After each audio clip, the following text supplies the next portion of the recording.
Quiero presentarles 9 películas inclasificables que desafiaron los límites del terror. 9 películas que nos cuentan verdades siniestras sobre la sociedad y sobre nosotros.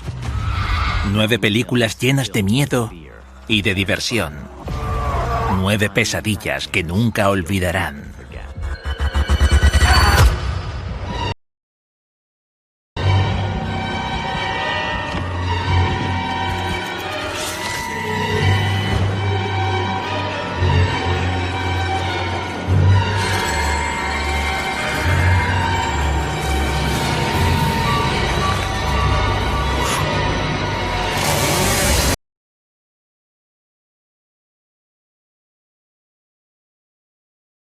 Eli Roth, la historia del terror. 9 pesadillas. El terror es el género atípico del cine. Algunas personas lo temen, otras no lo respetan. Pero ser un renegado le permite llegar a lugares que ningún otro género puede alcanzar. Las grandes películas de terror nos entretienen y nos provocan. Ponen a la sociedad bajo un microscopio y nos hacen cuestionarnos no solo lo que tememos, sino por qué lo tememos. Y no hay mejor ejemplo reciente que Nosotros, de Jordan Peele. En 2017, Jordan estrenó su primera película, Déjame salir.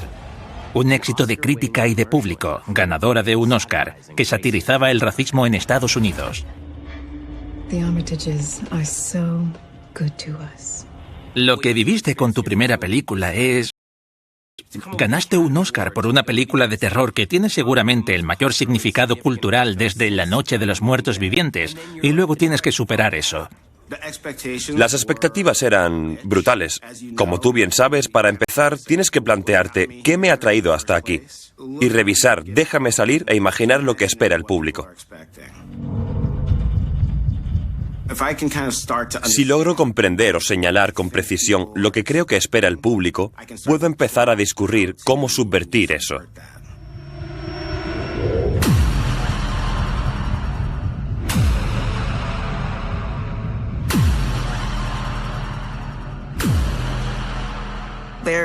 Hay una familia negra de vacaciones en Santa Cruz, en su casa de verano. Es la única familia negra que se ve en esa playa. Eso nos habla de aislamiento casi de inmediato. Y en el transcurso de una noche normal, el hijo menor, Jason, se da cuenta de que hay una familia fuera. Y cuando esa familia se mete en la casa, vemos que son sus dobles. Que todos los que han entrado en la casa son un reflejo exacto de la familia. Creo que ambas películas tratan sobre la pérdida de la identidad y sobre quién eres, qué es lo que ve el mundo exterior y qué es lo que eres por dentro. Ambas películas me quedaron claras cuando decidí ser vulnerable y mirar en mi interior. Me pregunté qué me daba miedo. Me pregunté qué me costaba afrontar. Lo cual guarda relación con lo que nos cuesta afrontar a todos. ¿Cómo sería ver a alguien idéntico a ti? ¿Quién es esa persona? ¿Qué significa eso? ¿Te están quitando algo o se lo quitas tú a ellos? Al principio, parece que la película trate de una familia en peligro. Luego descubrimos que todo el mundo tiene un doble que vive en el subsuelo, atado de forma invisible a su versión en la superficie. Ahora, nuestros gemelos atados han emergido para matarnos. El año pasado me dijiste que pensabas rodar algo que recordara a Jóvenes Ocultos. Sí, estamos en el mismo lugar, la pasarela de Santa Cruz, el mismo lugar exacto. ¿Oíste la frase de Jóvenes Ocultos ahí?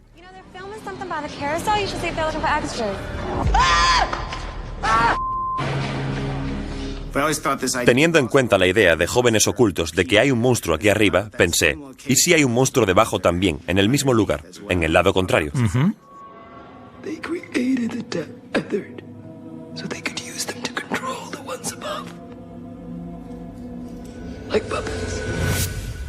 Pensé en cosas como el encarcelamiento, pensé en las clases, pensé en la expresión nosotros y ellos, en la idea de nosotros y ellos, y en la división cuando se identifica un nosotros, se crea un ellos, se crea un otro.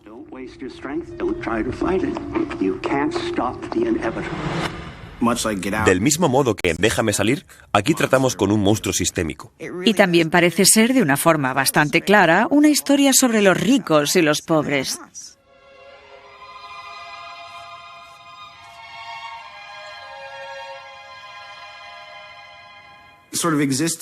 Parece que existen con un privilegio, y un privilegio que muchos disfrutamos y que es un acto violento.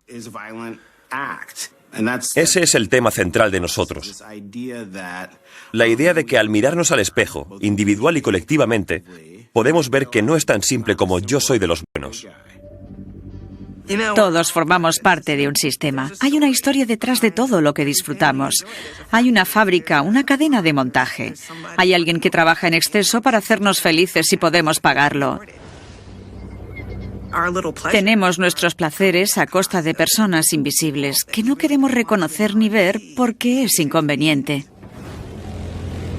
La familia protagonista de la película está mejor equipada que la mayoría para tratar con los atados. En parte porque al ser personas negras en Estados Unidos, siempre están en guardia. Make some traps or something, like some Home Alone type stuff. That way if she comes... Tell me you did not just reference Home Alone. Tener un protagonista negro en una película de terror, para el guionista, es una trampa porque no puedes hacer que dé la respuesta absurda. They have the upper hand. This is the time to run, not to be sprinkling micro machines on the floor. What are micro machines? What's Home Alone? En parte, es una crítica satírica y en parte está muy basada en la vida real. Este país es un programa de terror para los negros. Vivimos una película de terror. Intento tratar los temas que más miedo me dan, y parte del proceso de hacer estas películas, te juro, que me ayudan a superar mi miedo. La división de raza y de clase pueden convertir vidas cotidianas en películas de terror. Pero, ¿qué pasa con los que tienen las posiciones más privilegiadas de la sociedad? ¿Qué pesadillas atormentan a la clase alta?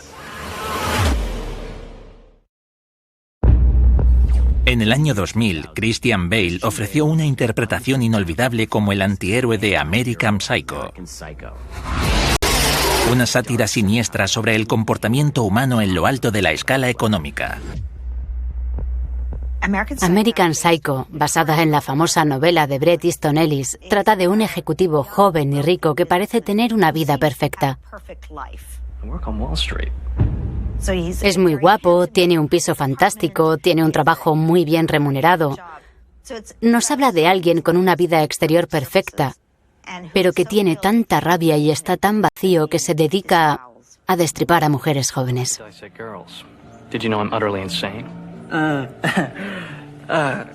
Great tan, Marcus. I mean, really impressive. Where do you tan? Salon. American Psycho es una de las mejores sátiras de todos los tiempos. You can always be thinner. Look better. Para mí, reflejó perfectamente lo que fueron los años 90. De repente apareció la metrosexualidad y los hombres se obsesionaron con los productos de aseo, con el cuidado de la piel, con la depilación, con el bronceado. ¿Y con qué trajes llevabas? La explosión de la moda, del comercio, de los restaurantes y del estatus. Era aquel mundo de Wall Street. Gene, great jacket. Matsuda?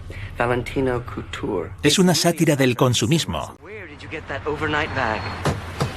Jean-Paul Gaultier. Es el capitalismo depredador de Estados Unidos a finales del siglo XX y todo se expresa mediante esa persona que da buena imagen, pero es un monstruo. I guess you could say I just want to have a meaningful relationship with someone special. Quería que Bateman fuera el objeto de miedo.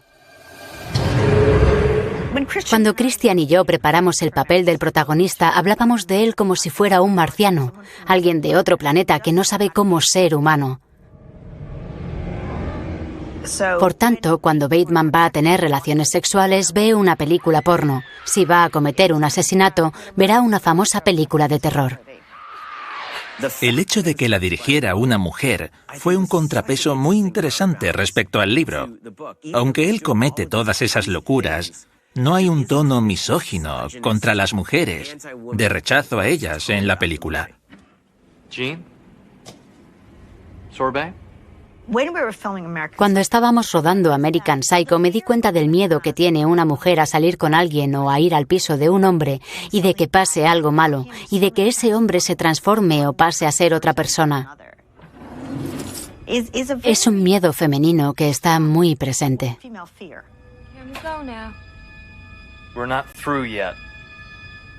Las películas son una forma de explorar esos miedos.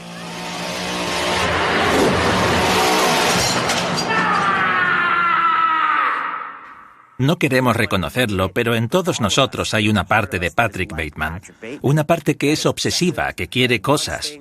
Es como la personificación de toda la codicia, de la vanidad, del consumo y de la vacuidad, de todas las cosas que suprimimos y decimos que no tenemos, que solemos decir, esos son los demás. Todo eso se refleja en Patrick Bateman, pero al verlo existe una parte de él que está en todos nosotros. Just had to kill a lot of people, and I'm not sure I'm gonna get away with it this time. No lo castigan al final, no das esa satisfacción al público, de hecho. Pero me pareció que el punto satírico de la moraleja del libro de Bret Easton Ellis era que no lo descubrían porque a la sociedad no le interesaba descubrirlo. The whole message I left on your machine was true. Excuse me. I really must be going now. A la sociedad no le importa. Mientras él se ajuste a la imagen y a los estereotipos del ejecutivo triunfador, a nadie le molestará. This confession has meant nothing. Enfrentados al vacío de la cultura del consumismo, muchos recurrieron al consuelo de la religión. Pero puede haber una delgada línea entre la religión y una secta de culto a la muerte.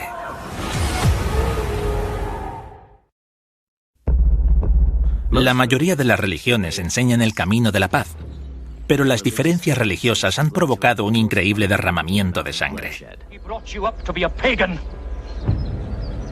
Esta paradoja se da en dos películas sobre la fe. Midsommar, de 2019, y El hombre de mimbre, de 1973. El hombre de mimbre tiene la reputación de ser la mejor película británica de terror de la historia. Fue una película que tardé muchos años en ver porque al mirar la carátula del vídeo pensaba, ¿qué miedo da un hombre de mimbre?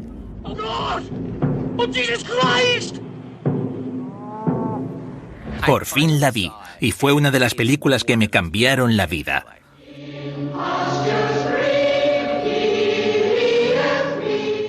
Enfrenta el cristianismo con el paganismo. Un inspector de policía es enviado a la remota isla de Summerisle para investigar la desaparición de una adolescente. Rowan Morrison. El policía es un cristiano reprimido que debe enfrentarse a esa sociedad, que es todo lo contrario a aquello en lo que él cree. Sexo explícito, bailes desenfrenados y una locura desinhibida a lo que no está acostumbrado y a lo que le cuesta mucho adaptarse. Can I do anything for you, Sergeant? Oh, I doubt it. Seeing it all raving mad. Y lo divertido de la película es ver cómo le bajan los humos. They do love their divinity, listen. But they are naked. Naturally, it's much too dangerous to jump through the fire with your clothes on. Christopher Lee actuó casi sin cobrar porque le encantaba el papel. Creo que fue el papel favorito de su carrera. Es una película pagana, rara y verdaderamente fascinante. Casi es un musical. Tiene canciones de Paul Giovanni. Crearon una banda sonora que son canciones populares de la isla, que cuentan la historia de su religión y de su cultura.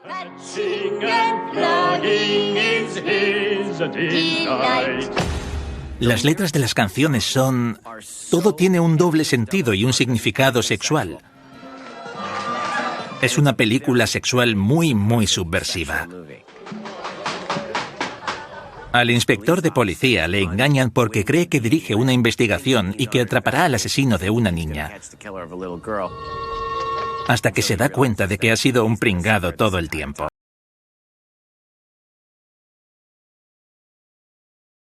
Se trata de la fe y de que la fe no da resultado.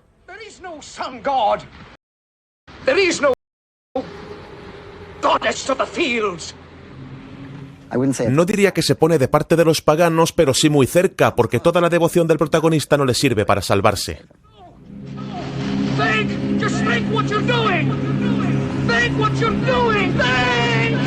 La razón por la que el hombre de mimbre es tan potente es porque esa secta cree que quemar y sacrificar a una virgen volverá a traer los cultivos, y eso tiene todo el sentido para ellos.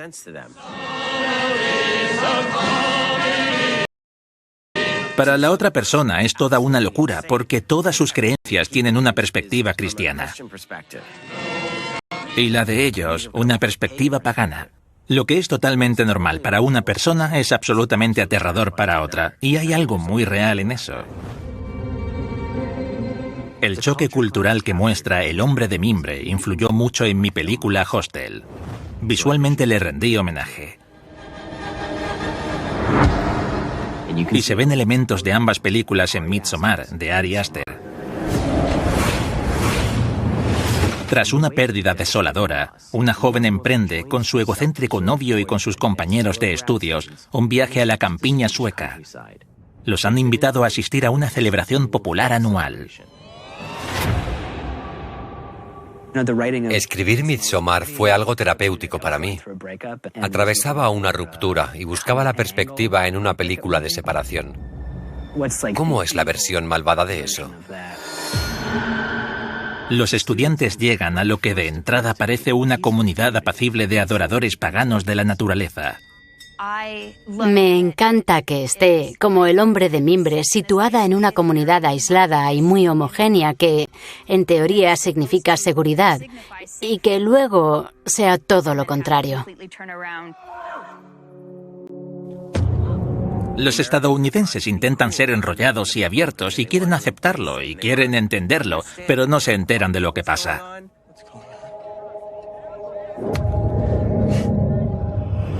Se ven atrapados por el ritual, la pompa y la circunstancia. No quieren ofender esa cultura y acaban pagando por ello. La protagonista de la película se siente atraída por lo que acaba siendo una secta de culto a la muerte. Y los demás viajeros son sacrificios rituales. Acaba encontrando en esa comunidad lo que podía ser un hogar.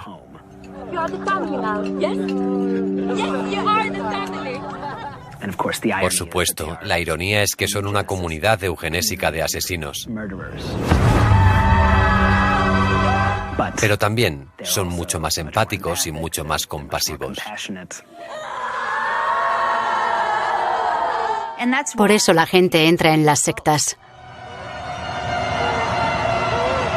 La gente no entra en sectas porque quieran ser asesinos en masa.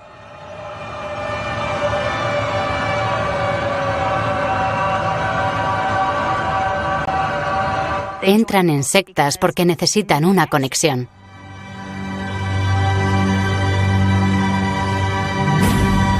Midsommar fue una película de combustión lenta con una conclusión atroz. Pero el terror también puede exagerar para demostrar algo.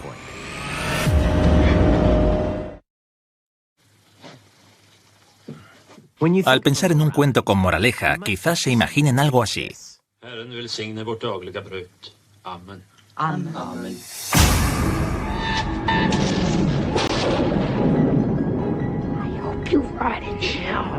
Pero en el terror, las historias sobre sufrir consecuencias terribles por un mal comportamiento pueden dar miedo y ser divertidas.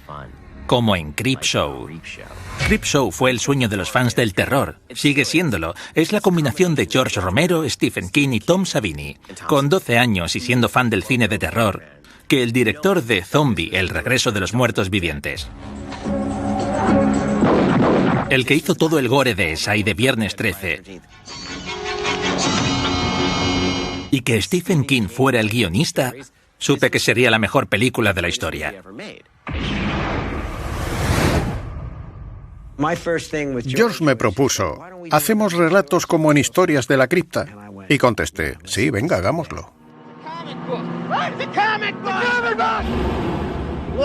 Porque, ¿qué es un cómic en realidad? Es el guión gráfico de una película, ¿no? Creepshow se presenta como un cómic de EC de los años 50, con 5 relatos macabros y un reparto estelar. El mismo Stephen King interpreta a Jordi Beryl, el campesino sentenciado.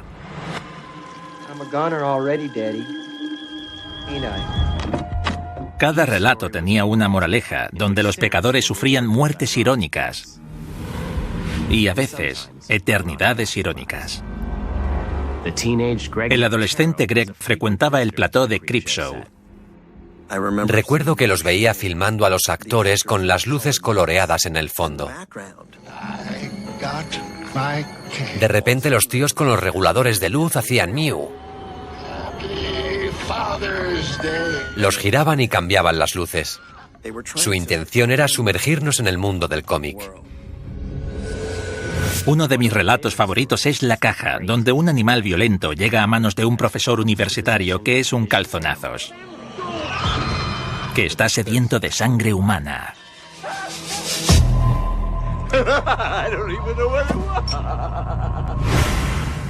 Y tienes a Hal Holbrook, Fritz Weaver y Adrian Barbeau, y esa caja vieja, y tú solo esperas a Fluffy. De niño leí la revista Fangoria y vi fotos del monstruo al que llamaban Fluffy, y cuando esa cosa sale de la caja... Lo divertido es inventar cómo hacer eso. El guión a veces es muy impreciso, vemos un instante de pelo y dientes.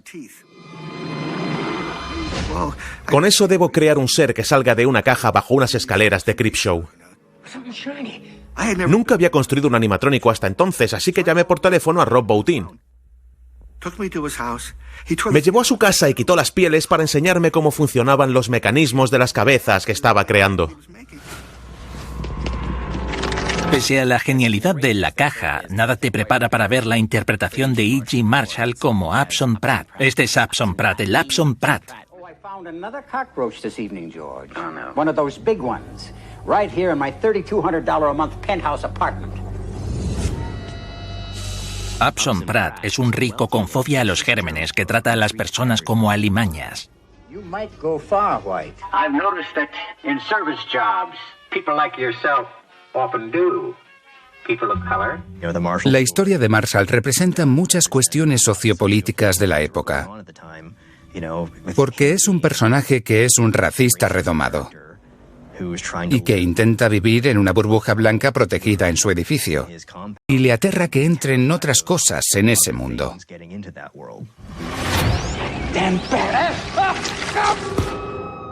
Ahora las cucarachas serían digitales, entonces eran de verdad. Sí, eso es, había cucarachas por todas partes, Ellie. Ya. Las cucarachas estaban por todas partes, y cuando hicimos la escena final, donde el personaje revienta con todas las cucarachas en su interior, todo el mundo estaba nervioso, muerto de miedo. Solo podía haber una toma. Ya. No se podían hacer más. Había como 5.000 cucarachas e iban a lanzarlas por un tubo. Silencio en el plató. Preparadas las cucarachas. ¡Que entren las cucarachas!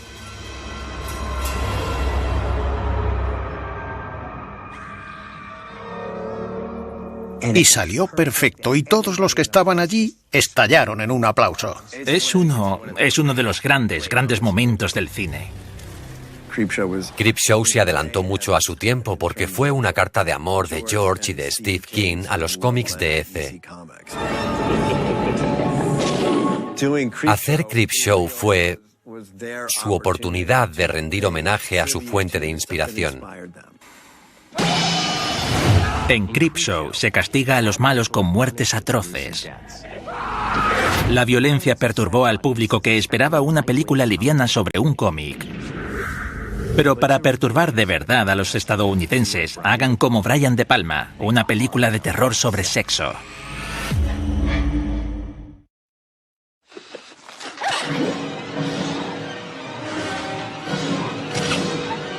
Pocas cosas provocan más al público que la violencia sexual.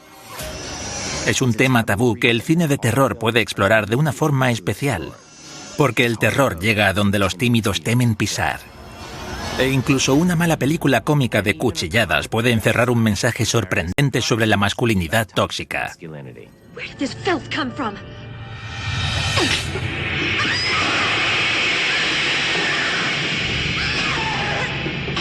Mil gritos tiene la noche es una de las películas más absurdas de la historia. Podría ser mi película de terror favorita después de todos estos años porque desafía todas las reglas de lo que se debe hacer.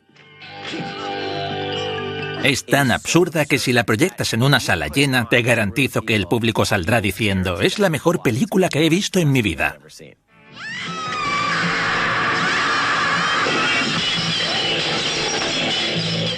El género del terror nos dio la idea de malo bueno. Porque puedes disfrutar con una buena película de terror, pero también puedes disfrutar viendo una película mala.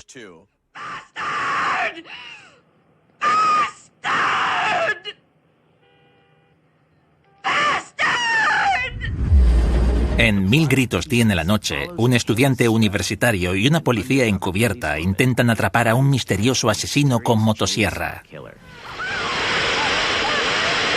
Tiene todos los tópicos del género de cuchilladas. Unas preciosas actrices españolas que siempre se desnudan antes de que las despedacen. Las muertes son exageradísimas. Al final de la película, la policía atrapa al asesino y cuando están a punto de irse, abren la puerta y cae un cadáver.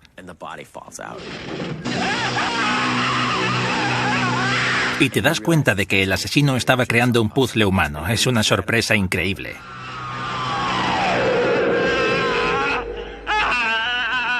Y al acabar, Ian Sera vuelve porque se ha dejado la chaqueta y sale la mano del cadáver y le arranca los genitales. Se puede ver la película de un modo y decir, es una película de un nivel pésimo. O de otro y decir, es una obra de arte subversiva de un director magistral que hace una crítica de ese personaje que utiliza a las mujeres como trozos de carne. Luego mata a las chicas y el cadáver es la ira acumulada. La ira de esas chicas y el resentimiento de las chicas al ser usadas por ese tío. Todo eso entra en ebullición y lo castran al final. No se espera gran profundidad de una película como Mil gritos tiene la noche, pero más desconcierta a la crítica que un director brillante desafía al público a propósito, uniendo el sexo y la violencia con un gran estilo cinematográfico. Prueba A, Vestida para matar, de Brian De Palma. Una película provocativa sobre los efectos corrosivos de la represión sexual. Vestida para matar es una interesante yuxtaposición de la expresión de la sexualidad de dos mujeres. Una ama de casa conservadora oprimida por su sexualidad y una joven trabajadora sexual empoderada por su sexualidad. Y de un hombre que es psiquiatra y que es su peor paciente. Y que intenta trazar el puente entre la relación que tiene con su sexualidad y estas dos mujeres. Frustrada sexualmente, Kate, interpretada por Angie Dickinson, ejerce el papel de esposa y de madre perfecta, pero anhela una vida más estimulante. Kate le confía sus sentimientos a su psiquiatra y despierta sus secretos deseos. Would you want to sleep with me?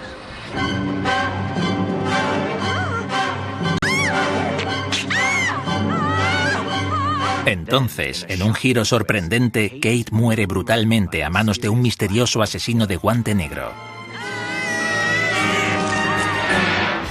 Un crimen que presencia la otra heroína de la película, Liz Blake, interpretada por Nancy Allen. Creo que mis pesadillas con Vestida para matar empezaron cuando hicieron el... Es extraño porque todo es muy técnico. Pero emocionalmente, de algún modo, te llega adentro. Al menos a mí se me queda ahí. Quizás sea culpa de psicosis, por asustarme tanto. Psicosis, de Alfred Hitchcock, mata a la protagonista tras más de media hora de película.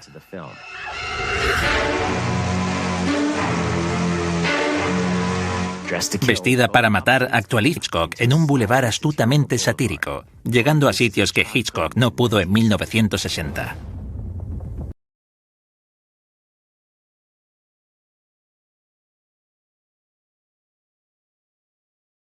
Vestida para matar es una investigación policial dirigida por dos detectives aficionados, Liz Blake y el querido hijo de Kate, Peter, interpretado por Keith Gordon.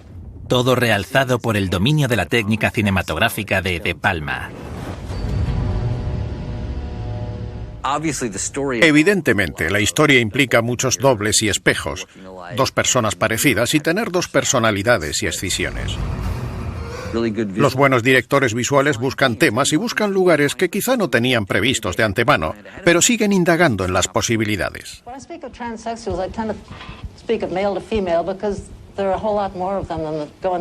La escena que más recuerdo es la de la televisión, donde Donahue entrevista a alguien y Michael Caine está mirando. La iluminación, la fotografía... Y de niño en las escenas divididas me encantaban. ¿A dónde miro? ¿A dónde miro? Debes rendirte a ello. Causa un efecto muy interesante en el público. La entrevista con la mujer transexual le indica al público que el psiquiatra de Kate, interpretado por Michael Caine, también es el asesino. La fotografía es absolutamente espléndida, es impresionante. Por eso es una lástima que se asiente sobre una base de transfobia de una forma tan tremenda y tan evidente. Toca muchos clichés. Retrata a los transexuales como raros, peligrosos, diferentes y locos. Como Vestida para matar se estrenó en una época en la que a los transexuales aún se nos consideraba ilegales, convertirnos en asesinos tenía mucho sentido. No había que dar muchas vueltas para pensar que podíamos ir a la cárcel y podíamos matar a alguien. No creo que esa fuera la intención de Brian al hacer la película, pero eso no significa que sea correcto. Esa parte de la película no ha envejecido bien. En 1980 escandalizaba mucho más el personaje de Liz Blake, una trabajadora sexual que la película no juzga ni humilla en ningún momento. Me encanta Liz Blake. Es inteligente, tiene sentido del humor, está cómoda con su sexualidad. No la teme, ni cree que deba disimularla. Es una especie de espíritu libre.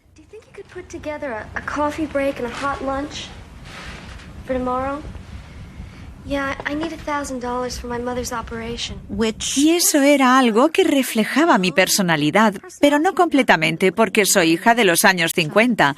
Tengo esa represión, pero Liz vive un poco en mí. Por eso la película no desprende misoginia, en mi opinión. Parece que Brian De Palma intenta comprender por qué la gente se obsesiona tanto con la propia sexualidad. Está pensada para que te cuestiones la relación con tu sexualidad. En manos de un maestro, las escenas de violencia gráfica son exploraciones estilísticas del lenguaje del cine. Pero el cine también puede ser un instrumento contundente y utilizar el terror violento para enfrentarnos a nuestras peores miserias.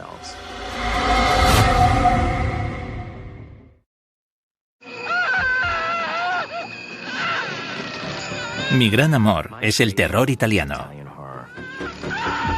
El terror italiano, en comparación con el terror estadounidense, produce películas de terror sin reglas, no hay límites en el gore.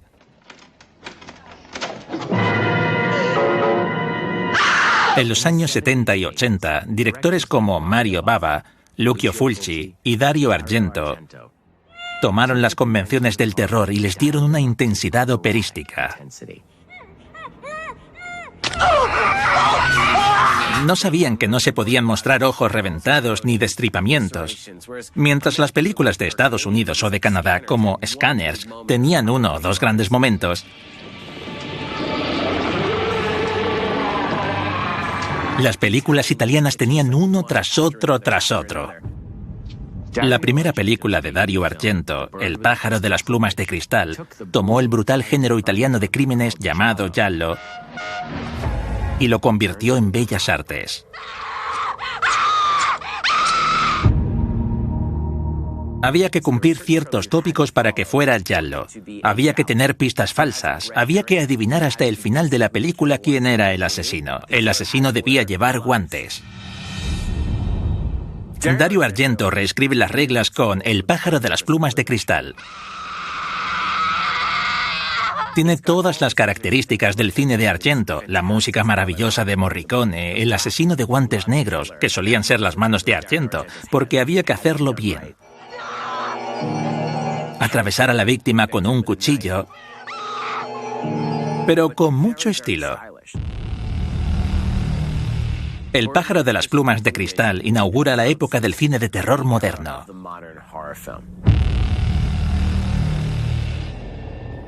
Y ejerció gran influencia en Brian De Palma.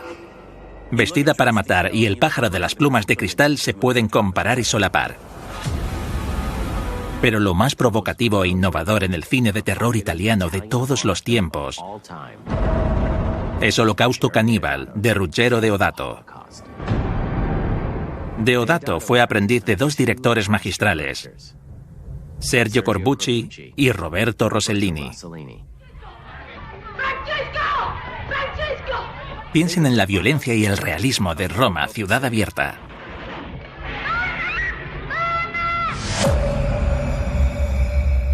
Y en la violencia y en la política de las películas de Corbucci. Si los combinan, obtienen a Ruggero Deodato.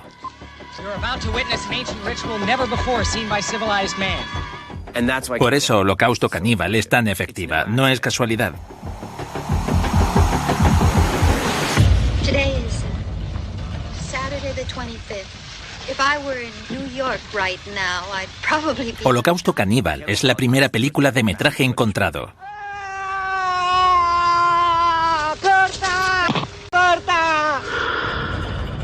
Empieza con un grupo de realizadores de documentales que fueron a las selvas del Amazonas a rodar un documental sobre caníbales y no volvieron. Desaparecieron y no sabemos qué les pasó. El profesor Monroe investiga, sigue sus pasos y descubre pistas hasta que por fin encuentra los cráneos de esas personas con todas las latas de películas.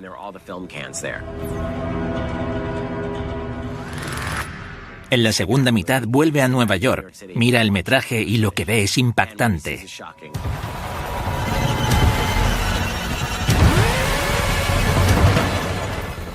You know this is gonna make us famous. Yeah, you think so, huh? How famous? Real famous and real rich. El profesor Monroe descubre que a los realizadores no los atacaron y se los comieron los caníbales, sino que ellos lo manipularon todo.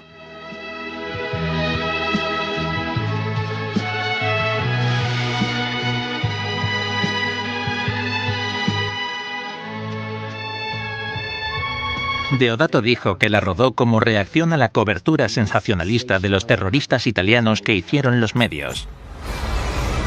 Pero para muchos espectadores el mensaje político quedó eclipsado por la violencia realista en extremo de la película. Todo el mundo creyó que Holocausto Caníbal era real, fue años antes de La Bruja de Blair.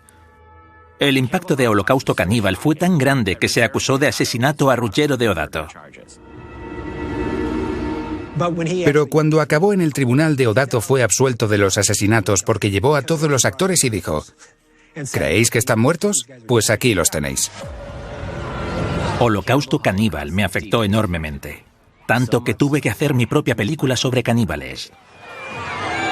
El documental que hacen los chicos de Holocausto Caníbal se titula El infierno verde, y titulé así mi película como guiño a Holocausto Caníbal. Fue mi versión en largometraje de aquello.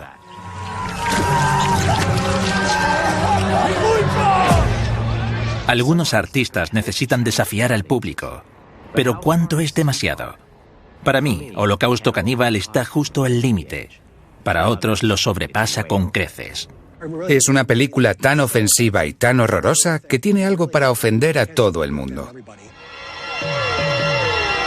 Debe escandalizar, no hay que verla y pasar a otra cosa. Si consigues terminar Holocausto Caníbal, puedes ver parte de la cinematografía más increíble del mundo.